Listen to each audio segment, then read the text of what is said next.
Hello, അമ്പലത്തിൽ പോവാന്ന്. രാവിലെ തന്നെ ചായ കുടിക്കാൻ റെയിൽമേലെത്തി. ചായ കുടിക്കാൻ തൊഴാനല്ല, ചായ കുടിക്കാനാണ് പോകുന്നത്. രണ്ടാൾക്കാരോടെ ഉണ്ട്. കാശി എണീച്ചില്ല. കാശി എണീച്ചാലൊന്ന് വെറീസായിരിക്കും. അപ്പോൾ കാശിനെയും കൂട്ടി പിന്നെ പോകാമെന്ന് വിചാരിച്ച് തൊഴാനും ചായ കുടിക്കാനും പയറ്റുളപ്പിൽ അമ്പലത്തിൽ. അപ്പോൾ നമുക്ക് ചായ കുടിക്കുമ്പോൾ കാണാം. അങ്ങനെ ഞങ്ങൾ തൊഴുതൊക്കെ കഴിഞ്ഞ് ഭസ്മൊക്കെ തൊട്ട് ഇതാണല്ലോ മെയിൻ. ഈ കുറികൾ ഇങ്ങനെ അട്ടിക്കട്ടി കിട്ടിയില്ലെങ്കിൽ ഒരു സമാധാനം ഉണ്ടാവില്ല. ഇന്ന് പിട്ടും തക്കാളി കറിയേന്, ഇന്നലെ ഇഡ്ഡലിയും സാമ്പാറിന്. ഇതൊക്കെ തട്ടി ഇന്ന് ഉച്ചയ്ക്കാട്ടോ സമൂഹ സദ്യ. അപ്പോൾ അതിനുള്ള സീറ്റ് അറേഞ്ച്മെൻറ്റാണ് കാണുന്നത്.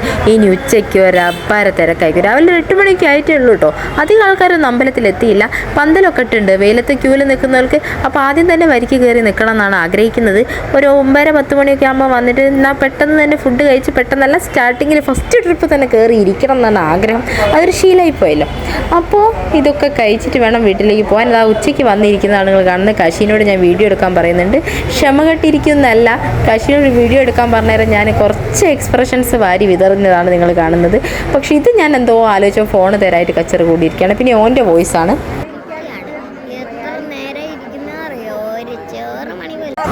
പിന്നെ സദ്യ അങ്ങോട്ട് വിളമ്പാൻ തുടങ്ങിട്ടോ. ആദ്യം വെള്ളമാണ് വന്നത്, പിന്നെ ഇല വന്നു, പപ്പടം, ഉപ്പേരി, അച്ചാർ, അവിയൽ, കൂട്ടുകറി, എല്ലാ ഐറ്റംസും വന്നിട്ടോ. പുളി എല്ലാം വന്നു. എനിക്കെല്ലാം ഭയങ്കര ഇഷ്ടം. എനിക്കില്ലേ നമ്മുടെ ബിരിയാണീനെക്കാട്ടിലൊക്കെ ഏറ്റവും കൂടുതൽ കഴിക്കാൻ ഇഷ്ടം എന്ന് പറഞ്ഞാൽ സദ്യയാണ് കേട്ടോ.